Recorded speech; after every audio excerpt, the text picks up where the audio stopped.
सिंधुदुर्ग जिल्ह्यासाठी हा अतिशय अभिमानाचा आणि मानाचा क्षण आहे की आमच्या जिल्ह्यामध्ये एक सैनिक शाळा ही मिनिस्ट्री ऑफ डिफेन्सच्या मान्यतेची इथे उभी राहते आहे आणि त्याच्यामुळे भविष्यामध्ये सैनिकांबरोबर अधिकारी तयार करण्याच्या दृष्टिकोनातून ही शाळा अतिशय महत्त्वाची ठरणार आहे। आमचे अच्युत भोसलेजी आणि त्यांची पूर्ण टीम आतापर्यंत ही शैक्षणिक संस्था अतिशय पारदर्शक पद्धतीने आणि प्रभावी पद्धतीने चालवत आहे। आता त्याचा पुढचा टप्पा म्हणजे ही जी सैनिक शाळा जे ते उभी करतायत त्याच्यामुळे जिल्ह्याच्या दृष्टिकोनातून निश्चित पद्धतीने अभिमानाची गोष्ट आहे। बिहारच्या निवडणुकीमध्ये काँग्रेसचा दारुण पराभव झाला।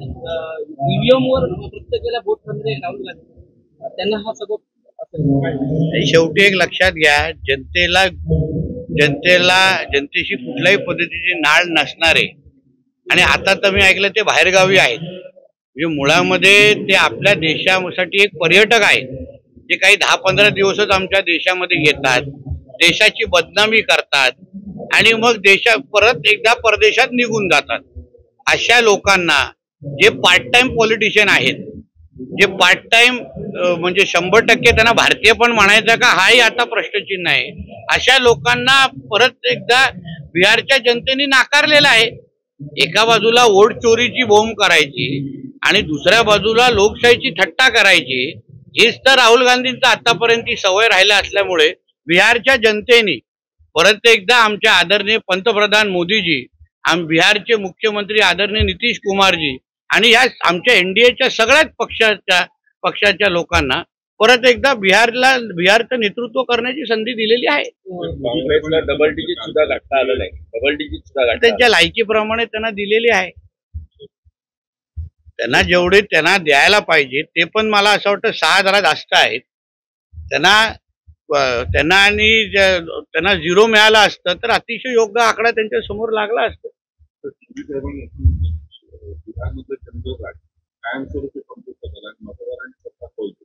निश्चित पद्धतीने, कारण का लालू प्रसाद यादवांचा जो काळ होता त्याच्यामुळे बिहारमधली कायद्याने सुव्यवस्था अतिशय ढासळलेली होती।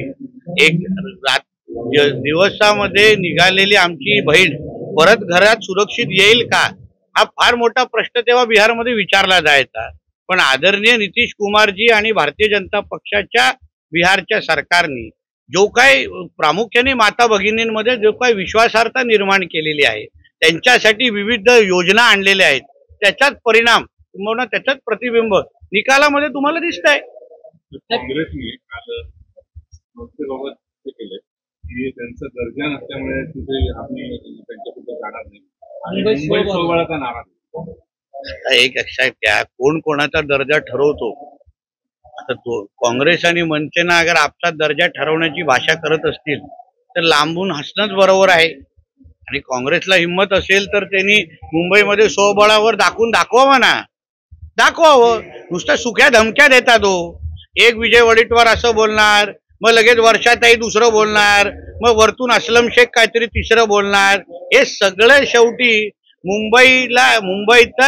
मुंबईवर हिरव्यांचं राज्य आणण्यासाठी हे कार्यक्रम आहे। ते काँग्रेसची भाषा ही जिहाद्यांची भाषा आहे आणि म्हणून काँग्रेसवर आता मुंबईचा राज्याचा आणि देशाचा कोणावर त्यांच्यावर विश्वास राहिलेला नाही। शरद पवार साहेबांनी आपल्या कार्यकर्त्यांना पदवीकरण आदेश दिले, पुन्हा युती आघाडी काही करा, कोणावर पण त्यासाठी नवळ काय ते पवार साहेबांच्या विषयावर मी जास्त बोलायला नाही।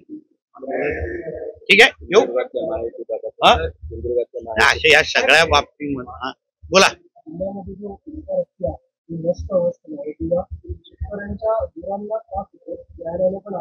न्यायालयाचे आदेश का आम्हाला प्राप्त झालेले आहेत, हे ओंकार हत्तीला आपण वंतारामध्ये पाठवा। त्यासाठी मी असो, केसरकर साहेब असो, आम्ही वंताराच्या संपर्कात आहोत। त्यांची टीम 2दा इथे येऊन गेलेली आहे, आता 3ऱ्यांदा त्यांची टीम लवकरच आपल्या सिंधुदुर्गामध्ये येईल। कोर्टाने आता जेव्हा स्पष्ट आदेश दिल्यानंतर लवकरच आपण वंताराच्या माध्यमातून ओंकार हत्तीला आपण वंतारामध्ये पाठवून सुरक्षित जागे पाठवू आणि जेणेकरून जो काय आज जनसामान्यामध्ये जो काय त्रास लोकांना जो होतोय भीतीचं वातावरण आहे ते संपुष्टात. थँक्यू.